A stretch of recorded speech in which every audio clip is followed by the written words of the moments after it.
Corona virus के बढ़ते प्रकोप को देखते हुए कर्नाटक सरकार ने फिर से पाबंदियां लगाना शुरू कर दी है।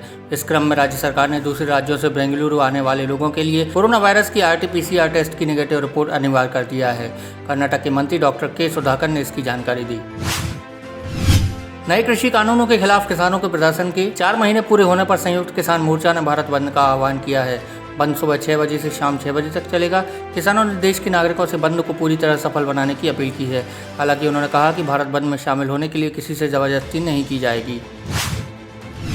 मुंबई के भांडुप स्थित ड्रीम मॉल में गुरुवार रात भीषण आग लग गई। इसी मॉल की तीसरी मंजिल पर सनराइज अस्पताल है। देखते देखते अस्पताल भी आग की चपेट में आ गया।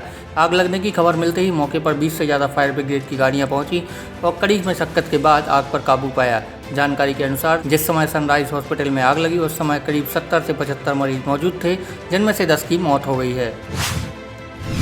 देश की राजधानी दिल्ली में एक बार फिर कोरोना वायरस संक्रमितों के आंकड़े में उछाल आया है, जिसका असर अब अस्पतालों में भी नजर आने लगा है। आलम यह है कि राज्य के सरकारी और प्राइवेट अस्पतालों में कोरोना मरीजों के लिए बेड्स और वेंटिलेटर की किल्लत होने लगी है। CBI ने आज देश भर में 100 जगहों पर एक साथ छापेमारी की। ये छापेमारी 3700 करोड़ के बैंक फ्रॉड मामले में की गई है। 30 ऐसे मामले CBI के सामने आए जिससे 3700 करोड़ के बैंक फ्रॉड की जानकारी मिली थी। इसके बाद ये छापेमारी की गई है। पिछले कुछ दिनों से बैंकों को लगातार ये शिकायत मिल रही थी कि जो बैंक लोन दिए जा रहे हैं उनमें से ज़्यादातर कंपनियां डिफ़ॉल्ट कर रही हैं। इससे बैंकों को तो नुकसान हो ही रहा है, लोगों का पैसा भी इस तरह की कंपनियों की धोखाधड़ी का शिकार बन रहा है। प्रधानमंत्री नरेंद्र मोदी 2 दिन के एक दौरे पर बांग्लादेश पहुंच गए हैं। PM मोदी का स्पेशल विमान ढाका के हजरत शाह जलाल इंटरनेशनल एयरपोर्ट पर पहुंचा। बांग्लादेश की प्रधानमंत्री शेख हसीना ने मोदी की अगुवाई की। मोदी को एयरपोर्ट पर ही राष्ट्रीय गान बजाकर गार्ड ऑफ ऑनर दिया गया। वे कोरोना वैक्सीन के 12 लाख डोज तोहफे के तौर पर लेकर बांग्लादेश पहुंचे हैं। यहाँ वे पड़ोसी देश के 50वें स्वतंत्रता दिवस पर होने वाले स्वर्ण जयंती समारोह में शामिल होंगे। प्रधानमंत्री नरेंद्र मोदी 2 दिन के बांग्लादेश दौरे पर हैं। कोरोना के कारण 497 दिन यानी 16 महीने 11 दिन बाद यह उनका पहला विदेशी दौरा है। जब से नरेंद्र मोदी प्रधानमंत्री बने तब से कभी भी उनकी 2 विदेश यात्राओं में इतना लंबा अंतराल नहीं रहा है। बीते पूरे साल उन्होंने कोई विदेश दौरा नहीं किया। मार्च 2020 में उन्होंने बांग्लादेश जाना था, लेकिन वह दौरा कोरोना के कारण रद्द हो गया। अब वही बांग्लादेश दौरा शुरू हो गया है। श्रीनगर का मशहूर ट्यूलिप गार्डन गुरुवार को 23 महीने बाद दर्शकों के लिए खोल दिया गया। पिछले साल कोरोना के चलते यह बंद रहा था।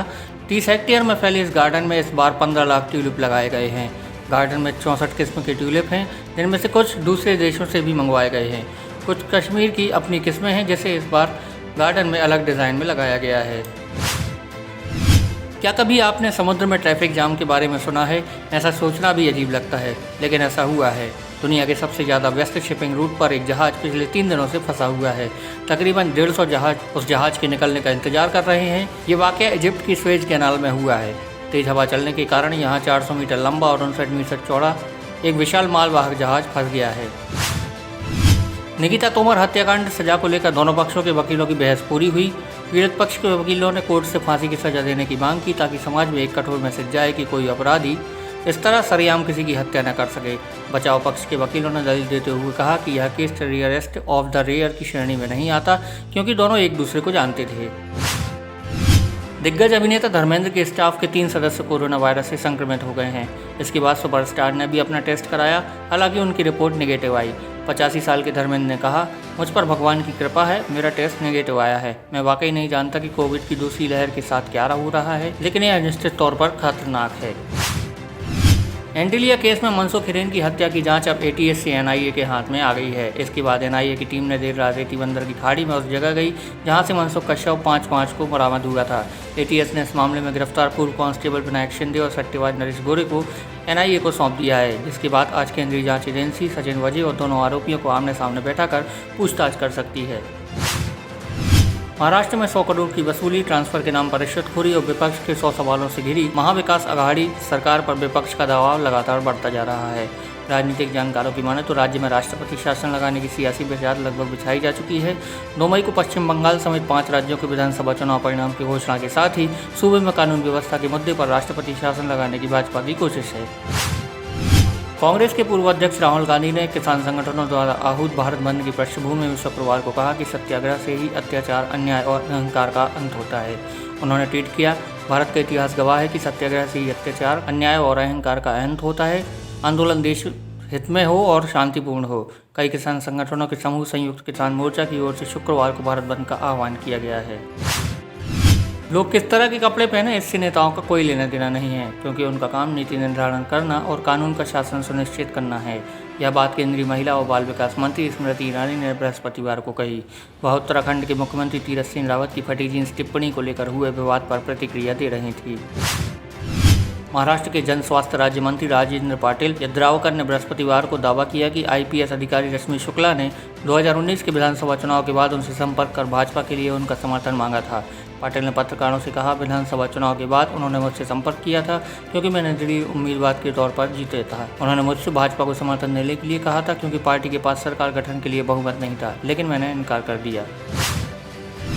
पश्चिम बंगाल में पहले चरण की 30 विधानसभा सीटों पर चुनाव प्रचार बृहस्पतिवार को शाम 5 बजे थम गया। इन सीटों पर 27 मार्च को मतदान होगा। पहले चरण की 30 सीटें आदिवासी बहुल पुरुलिया, बांकुरा, झारग्राम, पूर्वी मेदिनीपुर भाग 1 और पूर्वी मेदिनीपुर भाग 2 जिलों में फैली हुई है। इन क्षेत्रों को एक समय वाम दलों के प्रभाव वाला माना जाता था। इन सीटों पर चुनाव प्रचार के दौरान सत्तारूढ़ तृणमूल कांग्रेस की प्रमुख प्रतिद्वंदी बनकर उभरती दिख रही भाजपा की बड़े नेताओं ने पुरुलिया, झारग्राम और बांकुड़ा जिलों में रैलियों को संबोधित किया और सोनार बांग्ला बनाने के लिए वास्तविक बदलाव लाने का वादा किया।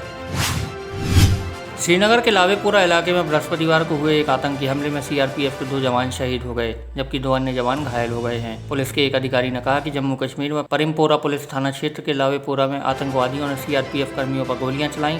अधिकारी ने कहा कि सीआरपीएफ के 4 कर्मी इस हमले के दौरान घायल हुए और उन्हें पास के एक निजी अस्पताल ले जाया गया, जहाँ पहुँचने से पहले ही एक की मौत हो चुकी थी। लोकसभा में आज एक अलग ही नज़ारा देखने को मिला और पूरा सदन जय श्री राम के नाम से गूंज उठा। कांग्रेस ने लोकसभा में प्रधानमंत्री की अनुपस्थिति होने पर यह मुद्दा उठाते हुए कहा कि प्रधानमंत्री चुनाव रैलियों में व्यस्त हैं और सदन में नहीं आ रहे हैं। कांग्रेस नेता रवनीत सिंह बिट्टू ने सदन में प्रश्नकाल समाप्त होते ही कहा कि पूरा बजट सत्र खत्म हो गया, लेकिन प्रधानमंत्री कहाँ हैं। तभी प्रधानमंत्री नरेंद्र मोदी अचानक से लोकसभा पहुँच गए।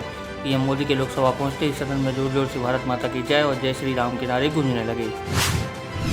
पंजाब के तरन जिले में गुरुवार को 20 से ज़्यादा लोगों ने विशाल मेगा मार्ट पर हमला किया है। घटना एसएसपी धर्मंत निम्बले के आवास के एकदम सामने की है। बताया जा रहा है कि बदमाश बंदूकें और हथियार लेकर शहर के विशाल मेगा मार्ट पहुंचे और यहां तोड़फोड़ करते हुए गोलियां चलाईं। घटना में किसी के जख्मी होने की अभी खबर नहीं है। फिलहाल घटना के कारणों का भी पता नहीं चल सका है।